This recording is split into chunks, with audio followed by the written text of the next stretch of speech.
Today for our final leadership video, I'm filming from downtown Dallas. This is a Trinity River overlook, and it is bound by two really beautiful bridges on either side. This is Commerce Street Bridge going into downtown Dallas, and you can see the Dallas skyline from here.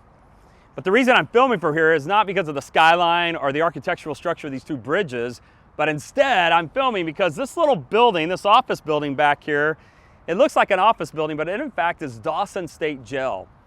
That jail is a minimum security unit in the state of Texas criminal justice system, and it's familiar to me because I spent 10 years of my life, not as an inmate, but every Friday night for 10 years, I preached at Dawson State Jail. In fact, I did that until they sold the jail to another private company who then basically kept us from coming in anymore.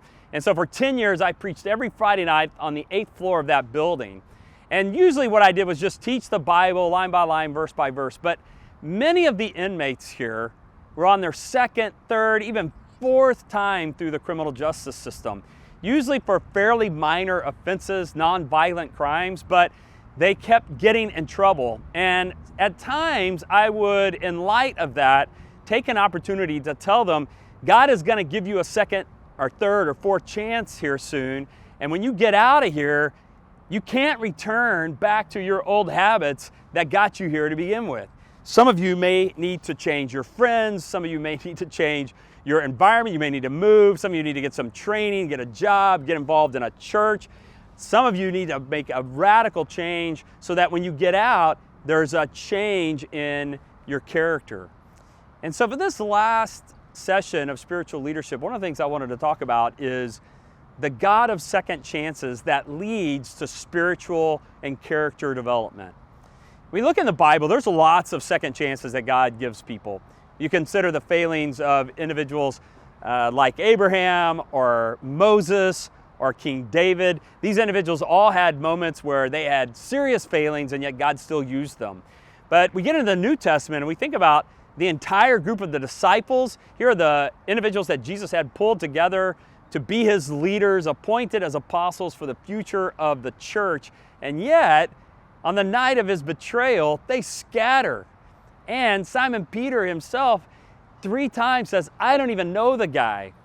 And Jesus, instead of writing these individuals off, upon his resurrection, appears to them, teaches them some more, and then launches them. In fact, Simon Peter in one day is saying, I don't even know him. And around 50 days later is saying, let me proclaim him to the nations.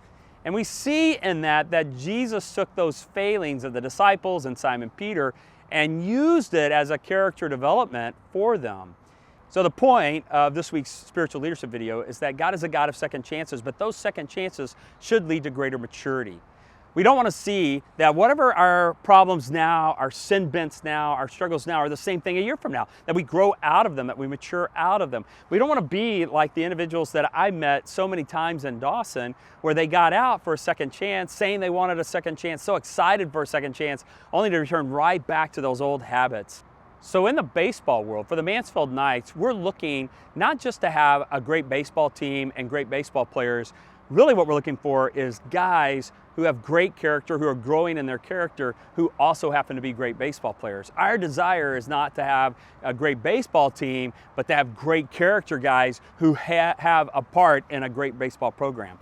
What is that area for you? Maybe it's an issue of anger. Maybe it's an issue where for you or me, it's being too harsh towards other individuals. Maybe for us, maybe it's an issue of being lazy, that I'm unwilling to do simple things to help my teammates or to support the team. Maybe there's a character issue there for me that involves my language or my attitude or my body language or those kinds of things. Doing the simple things to say, I'm going to have a growth in this area. I'm not going to continue to be the immature person I was in that area when I get out 3 months from now, 6 months from now, a year from now. So as we start the baseball program back up in September, my desire is that none of us would be the same character in September that we are at the end of November, that our maturity is reflected throughout the fall practices and throughout the spring season. So that at the end of this, it's not just that we're bigger, stronger, faster, that we can field better, that we can hit the ball with greater authority, all those kinds of things. Those are great, but if all those are matched with the fact that we lack personal character, then we've really failed. Ultimately, the goal is not 5 tools but really one main tool of personal character, using those 5 baseball tools as an aspect of my life. So that the 5 tools aren't the end, aren't the be all end all, but the 5 tools are a minor part of the bigger picture of my personal character and my maturity. What kind of man am I going to be in 10 years? What kind of man and leader in my home, in my business, in the community? What kind of leader am I going to be 10, 15, 20 years from now? And that will be reflected in the way I handle my maturity right now and the growth right now.